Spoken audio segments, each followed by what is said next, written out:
سمجھ گیا کہ میری اسی رائے کو جاننے کے لیے وہ دلی سے چل کر مراد آباد مجھ سے ملنے کے لیے آیا.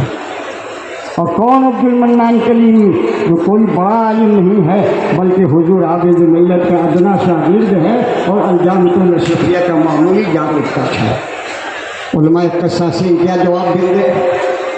ٹھیک کیا، چھاپا مارا، بات صحیح کیا، اس لیے کہ فکر و فراست کے یہ وہ یتیم ہیں، حالات کو نہیں سمجھتے، معاملات کو نہیں سمجھتے، دنیا کس طرف جا رہی ہے، اس کے تقاضے کیا ہیں وہ کچھ نہیں جانتے. اسٹیج پر آتے ہلاتے کم ہیں اور خود زیادہ ہلتے ہیں. اور کل ہم نے دیکھا حضرت علامہ احسن رضا صاحب جو علامہ عبد الرحمن محبہ کے نبیرہ ہیں، وہ بہت کم ہلے لیکن پورے کانفرنس کو ہلا دیا. اور یہ علماء قصاصین جب اسٹیج پر نظر آتے ہیں کہ کانفرنس کو نہیں ہلاتے، خود بہت زیادہ ہلا کرتے ہیں. تو وہ کیا ہو کہتے نہیں، آپ نے جو چھاپا مارا وہ صحیح تھا. عبد المنان کلیمی نے جواب دیا کہ سنگھ صاحب آپ تو بہت دور رس نگاہ رکھتے ہیں. ایک بریلوی عالم کے ساتھ عرض کر رہا ہوں کہ آپ کا چھاپا مارنا غلط ہے. چھاپا مارنا غلط تھا. انہوں نے کہا کہ میرے پاس رپورٹ تھی کہ یہاں آتنکواد کچھ ہیں، تو میں نے کہا کہ نہیں، آتنکواد ہو یا نہ ہو یہ بات کی بات ہے، آپ کو انتظامیہ کو اعتماد میں لے کر چھاپا مارنا چاہیے. فوراً سنگھ صاحب نے کہا کہ آپ کا کہنا صحیح ہے، مجھے امید نہیں تھی کہ ایک بریلوی عالم دین کی حیثیت سے اتنا صاف ستھرا جواب دیں گے. سنیے، یہ غلط کیا آئی بی نے، اور ہم نے 2 افسر کو سسپینڈ کر دیا. تو محترم حضرات، یہ فیضان حضور حافظ ملت نہیں ہے تو اور کیا ہے کہ اس ناچیز سے ملنے کے لیے آئی بی کا ڈائریکٹر جنرل دلی سے مراد آباد آ رہا ہے. اور اس طرح نہیں کہ میں کسی مولوی سے ملاقات کروں گا، بلکہ عبد المنان کلیمی جو بریلوی عالم ہے میں ان سے سوال. دوسرا واقعہ سماعت فرمائیے اور اسی پر میں اپنی بات ختم کر دوں گا. کشمیر جنگ کا hero mister Gilani Tihar jail کے اندر موجود تھے. یہ وہ سب در مکنون ہے جس کو ہم نے اب تک اپنے سینے میں چھپایا رکھا.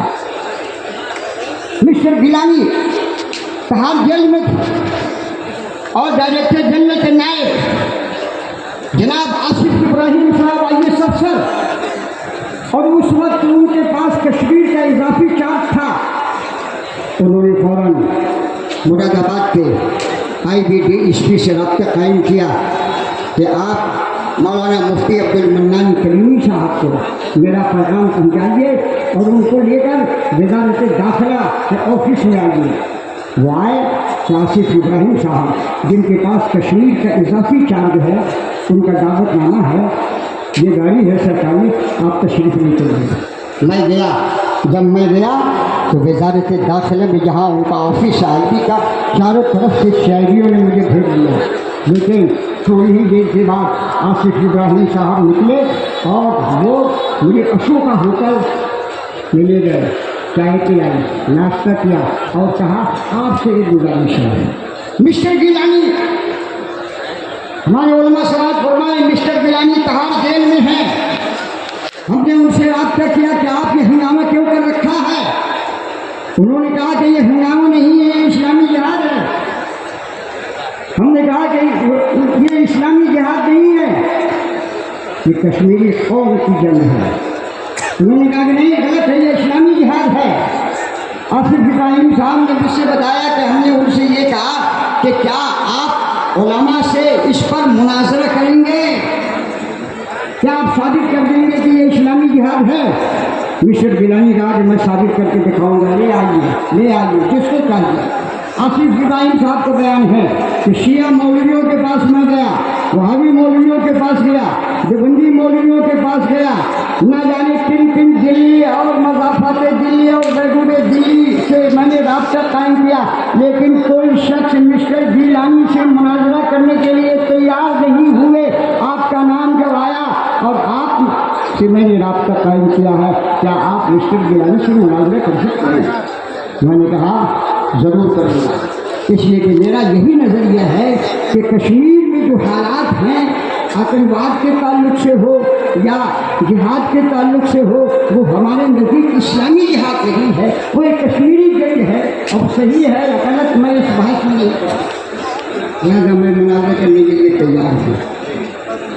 آصف ابراہیم صاحب کا بیان ہے کہ آئی بی کا ایک ڈیلیگیشن مسٹر گیلانی کے پاس گیا، مسٹر گیلانی سے کہا کہ مولانا مفتی عبد المنان کلینی صاحب بریلوی جماعت کے بہت بڑے عالم ہیں، آپ ان کے قد و قامت پر نہیں جائیے، آپ کے چیلنج مناظرے کو انہوں نے قبول کیا ہے اور آپ سے اسی طرح جیل کے اندر مناظرے کریں گے اور وہ ثابت کر دیں گے کہ یہ اسلامی جہاد نہیں ہے۔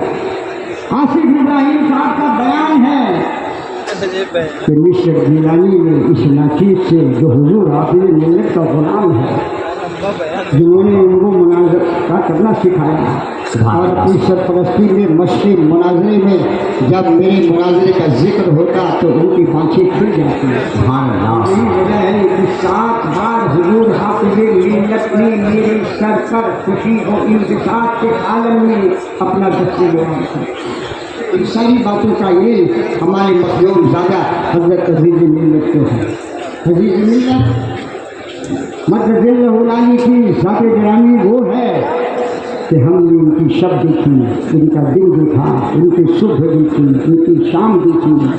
بمبئی سے آئے، تعلیمی کا زمانہ ہے، انجام الصفیہ کی تعلیمی عمارت کی تعمیر چل رہی ہے، لیکن ان کی نگاہوں کے سامنے ہر وہ چھوٹی بڑی چیز ہوتی تھی جس سے انجام الصفیہ کا وقار محفوظ ہے۔ اور حضرت عزیز ملت نے اس وقت بھی حضرت حافظ ملت کی زندگی میں ان کا دست و بازو بن کر اس تحریک میں ہمیشہ شریک عمل رہے۔ اور سبحان اللہ، حضور حافظ ملت نے خود اپنے اس شہزادے کو بخاری شریف کا درس دیا، بخاری شریف کی تکمیل کری، اور جو حدیث پڑھائی آخر حدیث وہ موت ہی کے تعلق سے تھی۔ یہ سب وہ نکات ہیں، یہ سب وہ گفتگو ہے جو سیرے کے اندر محفوظ ہے۔ مسٹر گیلانی نے مناظرہ کرنے سے انکار کر دیا تو آصف ابراہیم صاحب نے کہا کہ میں آپ کا دورہ سینٹرل جیل جالندھر کرانا چاہتا ہوں، جس میں کشمیری مجاہدین قید ہیں، کیا آپ ان سے بات کریں گے؟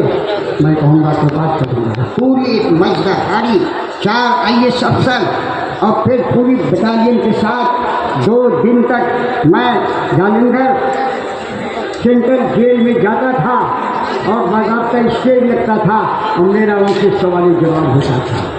یہ فیضان ہے حضور حافظ ملت کا، جو 10 سے 15 سال پہلے کا یہ کشیدہ راز تھا جس کو میں نے آپ کے سامنے بیان کر دیا۔ اس میں ذرہ برابر بھی دروغ گوئی ہوگی تو اتنے بڑے بڑے افسر کا نام لے کر اس حقانیت اور صداقت کے آئینے میں بات کرنا یہ بہت بڑا جرم ثابت ہو جائے گا، مقدمہ قائم ہوگا۔ میں یہی کہنا چاہا تھا کہ حضور حافظ ملت کا فیضان جہاں اس سرزمین ہند کے ذرے ذرے پر پھیلا اور ہمارے مصباحی علماء نے پوری دنیا کو افکار اعلیٰ حضرت سے لے کر افکار حضور حافظ ملت کو پھیلا دیا۔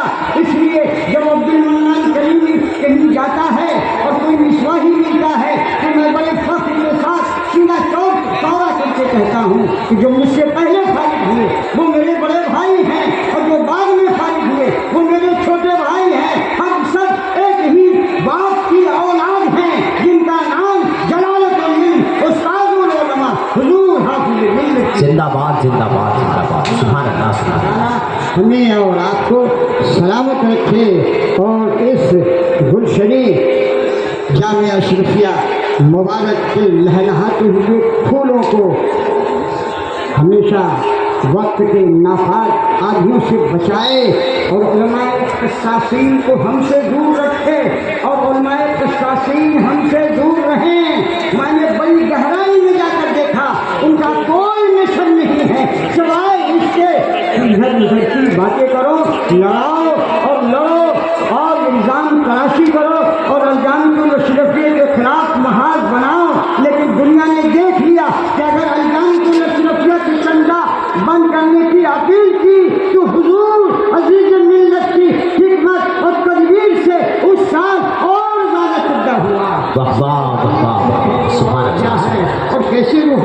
ہو بریلی نہیں نظر آ رہا ہے، بلگرام شریف نہیں نظر آ رہا ہے، مہاراجہ شریف نہیں نظر آ رہا ہے، اور ہندوستان کی تمام صالح اور تمام صاحب فکر و نظر علماء اور مشائخ جھنڈ کا جھنڈ اور جماعت کی جماعت نہیں نظر آ رہی ہے۔ اللہ تعالیٰ اس ہندوستان کو قائم دائم رکھے۔